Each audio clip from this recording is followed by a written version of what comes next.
As our tradition, if we may recite the cool way test of the things we think, say, or do, is it the truth? Is it fair to all concerned? Will it build goodwill and better friendships? Will it be beneficial to all concerned?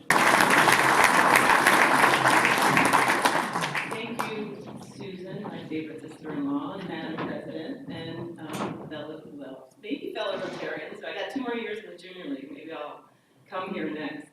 I'm really happy to be here. I am very passionate about water. I've got a lot of slides with a lot of information, so I'm just going to get right to it. And I talk really fast, so if I'm talking too fast, just tell me to slow down. I titled this From the Macro to...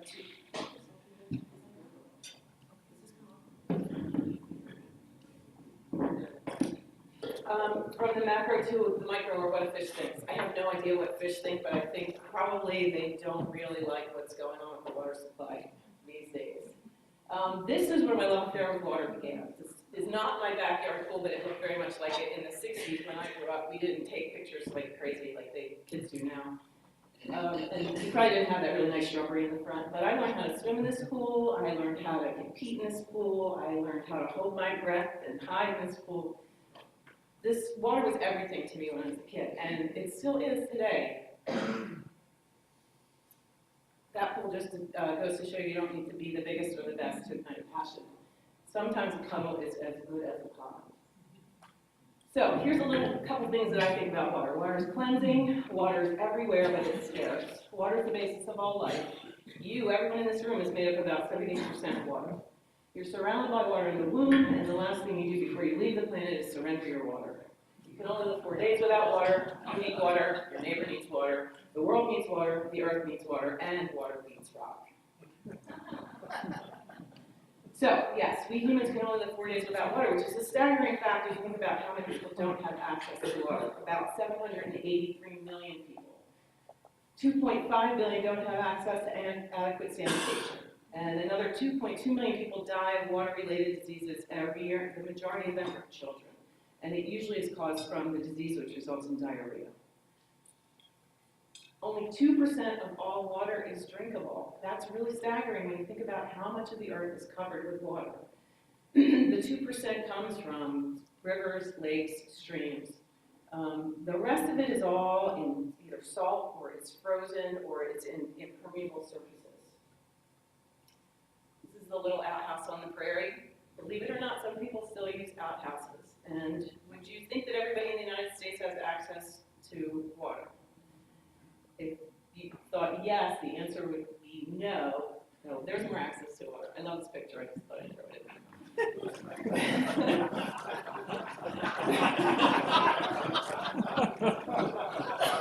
We have a lot of access to water as Americans, but not all Americans do.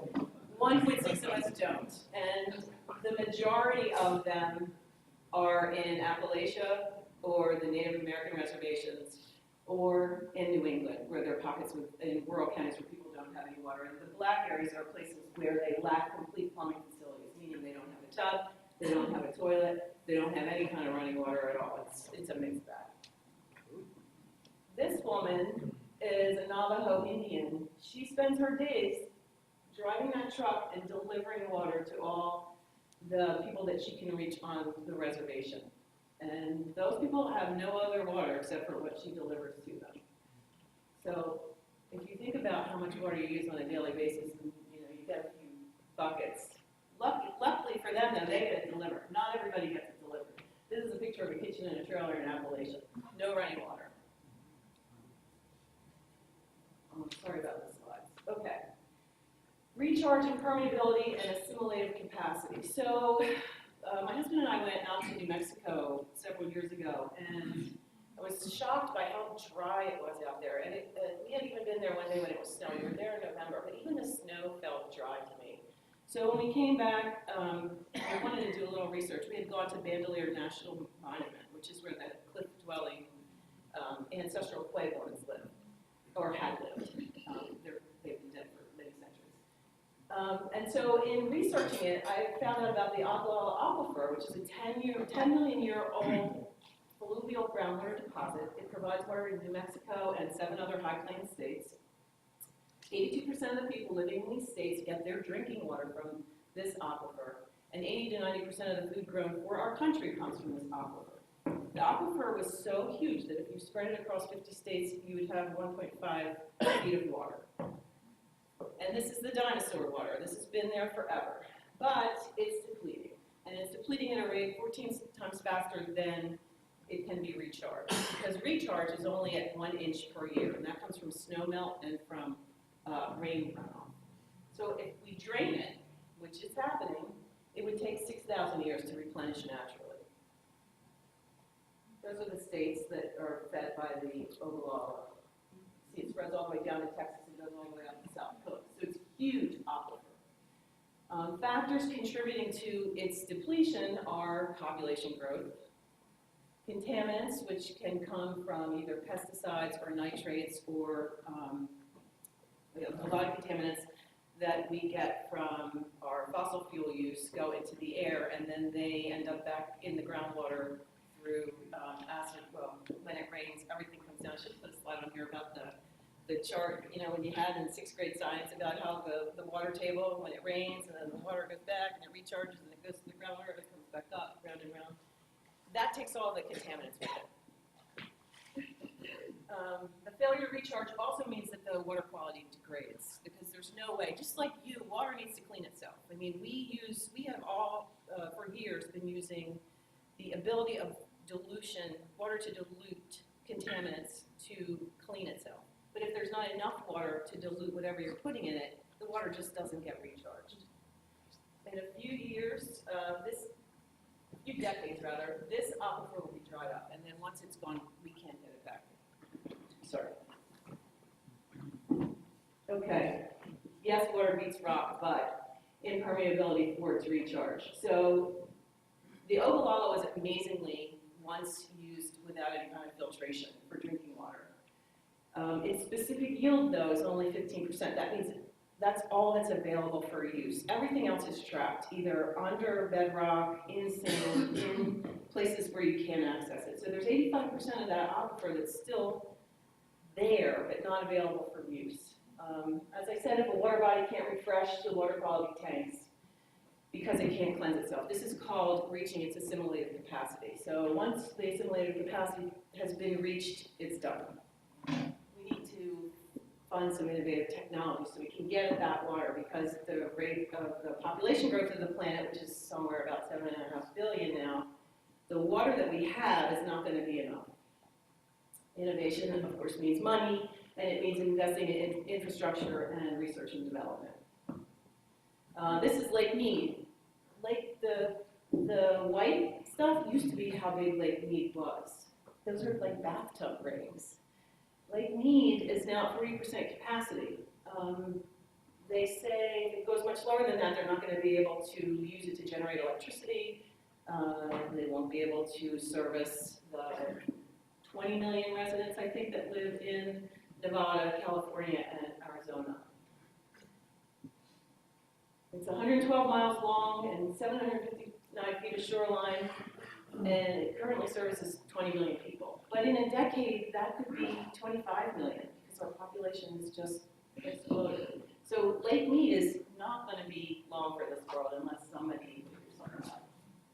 Also, just as an aside, the Colorado River, there's a lot of demands on the Colorado River. You know, it goes all the way down in Mexico, and there's all kinds of wars about the usage of the water that comes from the Colorado. But one other interesting thing is that in Colorado, you don't own the water that comes off your roof. So here we sometimes have rain barrels, or we try to conserve water, and that water you use to water your garden. In Colorado, that water belongs to the state. So imagine if you couldn't use the rainwater that came off your roof or that was in your rain barrel. Nevada's water authority realizes that there's a lot at stake. So they have banned grass in front yards. And this actually is not a bad thing. In Nevada and Arizona and different places, if you use native grasses or the cacti that grow naturally that can live with 2 drops of water a year, you can still have a beautiful yard. You don't need the fertilizer, you don't need the nitrates, And you don't need the excessive amounts of water that the kind of carpet-like grasses that we are fond of in golf courses, that you need to grow. Although there's a whole sustainable industry that's waiting to be born at golf courses. Maybe that's where we should direct your attention. They also put water ordinances in place, and they put covenants on property, and they put the community on the watering schedule. So by doing that and by recapturing hotel water usage, they have managed to keep a lid on what could otherwise be a really dangerous situation. But even with all those measures, they're not going to have enough water. I mean, this is a joke, but it's not really a joke. There's a lot of experts out there who are saying that this is going to be our next world war. We fought wars for oil, we still fight wars for oil, but water is going to be the thing we don't have. And until technology catches up and we figure out how to access water that's just, instead of fracking 10,000 feet down to get oil, we should be figuring out how to get the water out of the ground. But that's my opinion. You know what I did not say when I started? That my opinion is today is my opinion and not the opinion of EPA. Just in case anyone from the EPA watches this video, I have to make sure that you understand that I do not speak on behalf of the agency. America's water use, the ugly truth. Would you be surprised if I told you you use 400 gallons of water a day? Most of it in the bathroom. If you met my 16-year-old, you would not be surprised because she could spend 45 minutes to an hour in the shower. That kind of water use is not sustainable. A bathroom faucet puts out 2 gallons of water a minute and 200 gallons a month if you brush your teeth with the water just running and running and running. So in America and in other industrialized nations, our water use has tripled over the last 50 years. And a lot of it has to do with just our love of hot showers and demands for goods and services. And I'll get to another chart that tells you what everything is. But it's so overblown from what ancient tribes used to use. And if you think about what the developing nations use at 8 gallons a person, there's a huge discrepancy. We can do better than 400 gallons a day. And I'm not saying I'm without blame too. I catch myself not turning off the water when I'm washing dishes, but I really try to consciously go through my day and think, where can I not waste water when I start thinking about these statistics. Water security. So 1/3 of the world lacks access to water. The 2016 World Economic Forum puts the water crisis as the global risk of highest concern. This is ahead of food shortages, mass migration, and weapons of mass destruction, and climate change. 1 billion people openly defecate for lack of proper facilities, and the UN wants to end open defecation by 2030. Those are really lofty goals, and it will be really, really hard to meet them because it's only 17 years, but a concerted effort by everybody, and we could meet that. This is an example of a toilet in Sri Lanka. As one of the things that I do is I blog for the Global Water Alliance, and they always send a group of people. They are in collaboration with the University of Penn, who I also work or help them with their WH2O journal. It's the Journal of Gender and Water. And they always send a group of Masters in Environmental Science students to developing country. And in 2011, they went to Sri Lanka and met with the people and did a knowledge transfer and gathered information and brought it back. So this is an example of a squat toilet at a school, outside of the school. This is, I guess, men and women, I'm not sure. There's just a hole in the ground, and actually, they do have a little faucet. They don't always have faucets inside the toilet. When I studied abroad at the University of Athens, they just had a bank of toilets behind a closed door with a hole in the ground. You had to go outside of the facility to wash your hands. And that was Athens. I mean, you think that they'd be a little bit more progressive. That's just an example of a water collection tank at every school. So I don't know if you ever heard the term WASH, water sanitation and hygiene. This is a big deal in developing nations, and there's lots of NGOs, non-governmental organizations that are working to help cure the WASH problem. women are disproportionately affected by the burden of not having water. They suffer the most from what we call water insecurity. Women in India, Africa, just about every developing nation, sometimes they may walk miles to collect water, and sometimes spend most of the day doing it. If you think that you have a family of 5 and everybody needs at least 8 gallons of water, and 8 gallons of water is not really much, but that's for cooking and bathing and whatever. And you're going to spend your whole day trying to get enough water for your family. They carry these jerry cans, and the can itself weighs 5 pounds empty. When you fill it, it's 44 pounds, and they carry them on their heads, which leads to spinal injuries and other medical problems. And this is an example of the kind of can I'm talking about. And the other issue is that young girls are expected to go and help their mothers collect water, because it's not the man's job to collect water, it's the woman's job. And that's a beautiful picture, by the way, but not a beautiful reason for it. Okay, so what does water security really mean? Water security means not having to defecate in the field down the street from where you live. And this is very common in India. I think that they said somewhere about, it's not 1 billion, it's a huge number of people. They just are, go to the bathroom in the street, in an alley somewhere. Others who are trying to have a little more privacy might go defecate in a field. But this also leads to violence against women, because, for instance, last year there were 2 teenage Indian girls who went out at dusk to go use the bathroom, and they ended up dead. They found their bodies later, because men prey on women who are at a disadvantage of having to use an outside unsecured facility.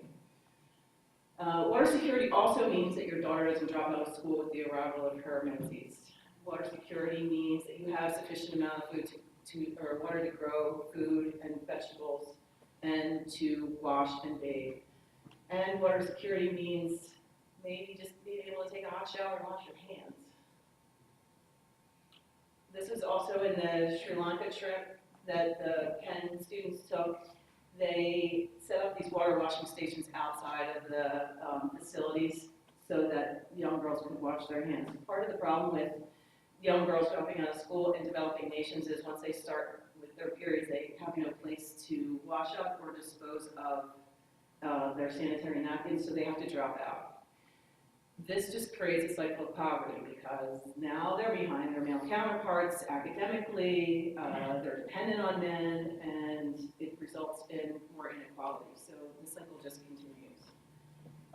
There was a movement in South America called the Crossed Legs movement, where women in Colombia and I forget what some of the other countries were, they wanted improvements, sanitation improvements. They either wanted a toilet in their home, or they wanted the road to be improved because they weren't able to get to the hospital. So women all banded together, and they wouldn't have sex with their husbands until they got the improvements. So the women were using the only tool that they had in those kind of countries. They said, we're not going to do anything until you give us improved sanitation, and it worked.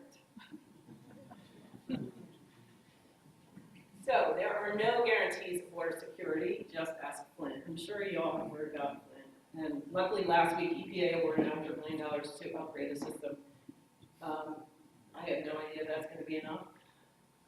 The system switched in 2014 from the Detroit River to the Flint River, and the Flint River was 19 times more corrosive than the Detroit River. And so it caused elevated levels in lead, it caused Legionnaire's disease, it caused deaths, and hospitals were noticing that there were elevated levels in lead in children, which led to people investigating it.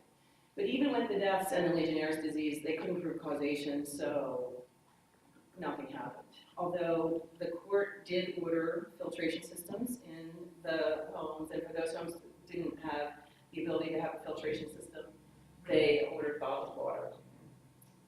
So far, 13 people in the I'm not sure, Detroit Department of Education or Environmental Protection, I'm not sure what their department is, have been charged criminally in either the mayor's office or the different government facilities that are involved. I don't know what's going to happen with that, but I'm sure every other community that is responsible for water will be watching Flint, because the people who are in charge, that could happen to them. And residents are still boiling water. That's a fuzzy picture, but look at the difference in color between the Flint water and the Detroit water. I mean, you wouldn't drink that water. It looks like iced tea. Okay. One of my pet peeves is pharmaceutical waste, and I could talk about this for hours, but I'm only going to talk about it for a slide or two. Pharmaceutical waste enters the wastewater treatment plant. The stuff your body doesn't use, you eliminate, and it enters the wastewater treatment plant. The wastewater treatment plant is not equipped to remove the kind of pharmaceutical waste that ends up in there. Oftentimes, too, and I don't know if this is as prevalent as it used to be, people used to flush their excess drugs down the toilet. Oh, I finished with this, I don't need any more, I'm going to flush it. I think there's sort of return programs now that the pharmaceutical companies are trying to get going, and I don't know how successful they are, because you don't hear that much about them. My least favorite pharmaceutical is triclosan. It started in the 70s as a sterilization agent, and it worked brilliantly in hospitals, and they would use it to scrub the equipment, and lots of people stopped dying because they got sick after surgery. But then businesses started putting triclosan in their soaps and their shampoos. I even found it in toothpaste. It's not necessary. Soap is already an antibacterial. You don't need to add an antibacterial to any of these things. And so actually I would recommend that you look at your products and make sure you don't have triclosan in them, because it's a known endocrine disruptor, it causes infertility, it mutates fish, it does a lot of bad things, and it's everywhere. I had walked into the Body Shop or the Bath & Body Works at Christmas a couple years ago, and I could not find one single soap that was not antibacterial, so I had to walk out. Sometimes it's really hard to find the natural product, but if you've got them, ditch them. Let your immune system do the work, because otherwise, when you need your immune system, it's going to have the out to lunch sign hanging up, because it's going to be waiting for the antibacterials to kick in. Other reasons of water insecurity are broken infrastructure. So in 2016, there were 2 million people in Aleppo that didn't have access to running water. After 6 years of war, there were 12 million refugees that lacked access to just basic needs. When the infrastructure's gone, you have no choice. I mean, they just bombed out the infrastructure in Aleppo. There's no way to get water from point A to point B. So, you know, you're left with this kind of stuff. Water management, stormwater management is a huge part of water management. This is a 100-year flood. 100-year floods aren't happening every 100 years anymore. They're happening, it seems like every decade we get a giant flood. I mean, Katrina only happened 10 or 12 years ago. Sandy, Hurricane Sandy was what, 5 or 6 years ago. We're getting just giant surges and storm events because we've eaten up all of our wetlands and all of the places where the water used to be able to go when there was a big flood like this. We have to get the stormwater out of the system. This is from the Philadelphia Inquirer, 1899. That's supposed to be William Penn. His quip is, "Beautiful snow indeed. Just think, in a few days that will become scuba water and I shall have to drink it." In the late 1700s, 1790 to 1800, there was a yellow fever outbreak in Philadelphia and people were panicking. And so the city said, we need to do something. They started pumping water from the Schuylkill River beginning in 1801, and they started using new technologies. They used centralized water distribution, hydropower for pumps. In 1913, they began using chlorine to disinfect, which actually was a huge innovation, and really people stopped dying at a much better rate. They fueled the revolution of water and sanitation services in the United States, and they were the first independent water authority, which is really huge when you think that they had the foresight. And I don't know who to attribute that to, but today, if you think about how politics are and how the sides are so separated, imagine if you had a water body or a water authority that was controlled by the reigning, leaders. Every 4 years, it would be turned over to the other guy, and they'd be going back and forth, and maybe your rates would be spiking and sinking and whatever. To have an independent water authority is huge because it keeps water always flowing to your river. So Philly still continues to lead the way in water. Today, they have green infrastructure. Now, Philadelphia was under the hammer of the EPA, so it wasn't like they just said, oh, hey, let's do some green infrastructure, this is fun. EPA said, we're gonna charge you cajillions of dollars if you don't get your act together. Philadelphia, like Lancaster, is a combined sewer system, and so whenever you have big storm events like that, the water all combines in the pipes that have the sewer, and the system can't handle it. So they open the floodgates, basically, and you've got raw sewage going out, because otherwise the system's going to shut down. So how do you stop that? You take the stormwater out of the system from the start. So in 2011, Philly adopted Green City Clean Waters, which is a major shift in how they think about stormwater management. It's going to take decades, and it's going to be one rain garden at a time, and it seems like it's going to be really slow, but eventually it's going to work. Philly's idea was, why build underground tunnels to hold water when you can have better water quality, better environmental quality of life, and social benefits? So the social benefits are really interesting, because since this started, there's been several studies about different neighborhoods who have put a rain garden in, or done some other stormwater management thing. Maybe all the neighbors have little rain gardens in their front yards. The neighborhood has come together. So even in some neighborhoods where they had big drug problems, or they had big trash problems, the neighborhood civic pride was raised, and people were out there and they were working together, and crime went down, neighbors got to know each other. So the social benefits of the stormwater management program could be huge. Stormwater as a commodity, somebody's got to grow the plants for the green roof. You need architects to make sure that the weight load from the millions of gallons of water that you're going to be collecting every year is going to be able to be handled by the building. You need somebody to design those beautiful containers and somebody to design that walkway. You need artists to do the signage, and you need metal workers to do the metal plates and the wrought iron fences, and you need people to plant the trees. You need somebody to scale that wall. I have no idea how they got that up there, but that's on Philly's website, so that's somewhere in Philadelphia. And this is an example of one of the neighborhood parks. So, and it's right across the street from an actual playground.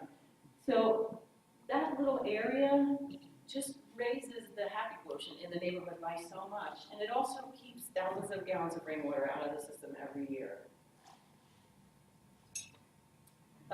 Here in Lancaster, as I said, I'm with the Junior League, and we're doing a North Museum rain garden retrofit. So Lancaster needs to remove 750 million gallons of stormwater by 2020. They're also under the sort of Damocles with EPA and consent decree. So they've agreed to get moving on this stuff. So Junior League is partnering with the North Museum and Lancaster County Conservancy and F&M and Land Studies in Lidditz and the City of Lancaster to redo the rain garden here. This little part was the old rain garden. We're going to make it much bigger, and we're going to use it as a template for what we want to do in school after school after school. Now, it took me over 2 years to get the Junior League to even buy into this, but I finally got somebody else who is in maritime permitting, who's interested in science enough, because most people just don't understand the science of it. So, and that's Liz. She and I together have finally convinced the Junior League that this is a good thing. And we'll see in a couple of years. We'll see how many schools that we put this stuff in, but we have high hopes. Okay, water management. Many of America's cities have aging infrastructure. You'd be surprised, but that's probably under Lancaster and under most American cities, because pipes were laid in Philly maybe in the mid-1800s. Most cities early 1900s, and they're only good for 75 to 100 years. So 1,000 or 1 million miles of pipe deliver drinking water to the United States. Only have 75 to 100 years of life in them. Estimated that 240,000 water main breaks per year in the U.S., which allows for inflow and infiltration of contaminants. This is a huge problem for almost every single water authority in the country. And the American Water Works estimates a need of $1 trillion to fix the system. So, that's a staggering amount of money.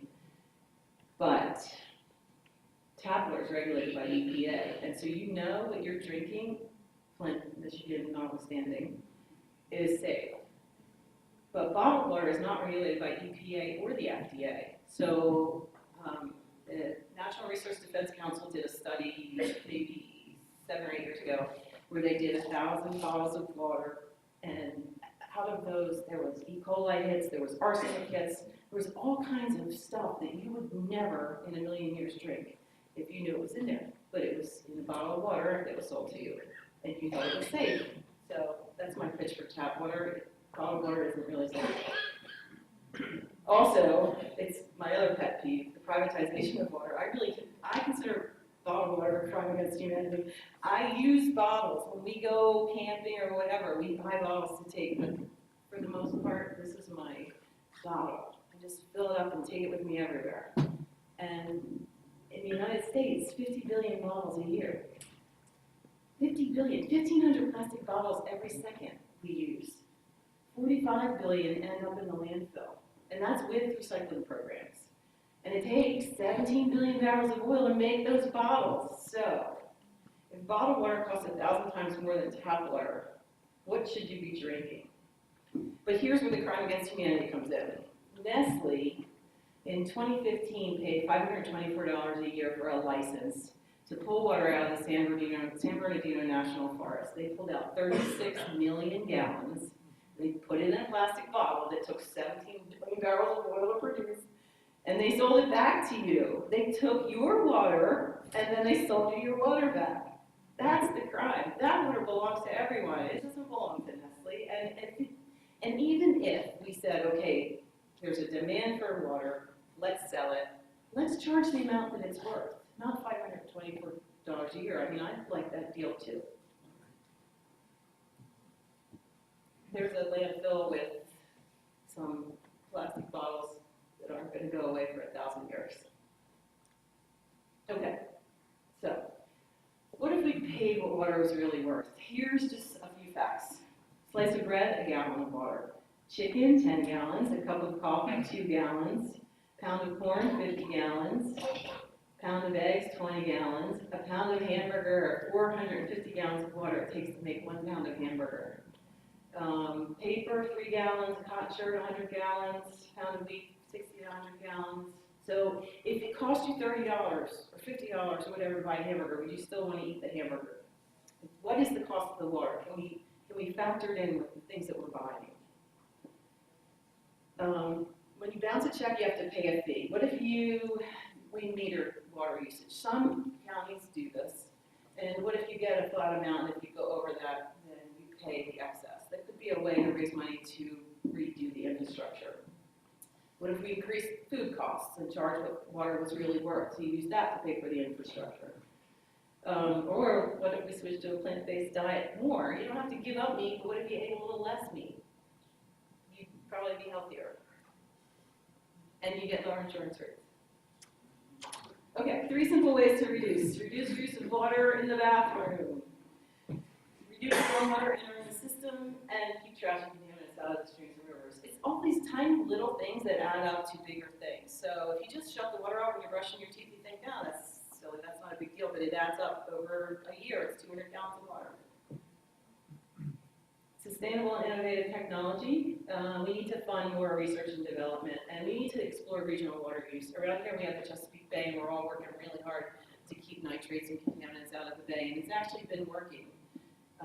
So we have been practicing a regional water use thinking. We need more sustainable watering practices. One of the leaders in this area is Israel. They don't have any water, and so they have come up with ways to stretch a drop of water farther than you would ever imagine. And you need to buy products from manufacturers who commit to using less water. So Freedom Chemical was dumping all their crap into the Kanawha River in Virginia, and we didn't want to buy stuff from them. Yes, we need to account for the true cost of our lifestyle before we are out. The canary in the coal mine is dead, in case you think it's still alive. People are shaking the cage, and the canary looks like it's alive, but it's not. Water is a basic human right, but it needs to be pumped out of the ground, treated, and delivered, so there's a cost associated with it. we should pay for our convenience. And the only reason that we can do this is my husband and I kayaking in Ocracoke, and our kids on the Susquehanna, we have a boat and we take them boating and whip them around on the raft. But the only reason we can do any of that is because somebody's taking care of this. That's broken water mains, this is just culverts that have been like filled up with detritus, trees, rocks, whatever, from storm events, and just broken infrastructure. That stuff just needs to be repaired. So, ensuring access to safe and affordable drinking water for all by 2030 requires us to invest in adequate infrastructure, provide sanitation facilities, encourage hygiene at every level. We protect and restore water-related ecosystems, such as forests, mountains, wetlands, and rivers. It is essential if we're to mitigate water scarcity.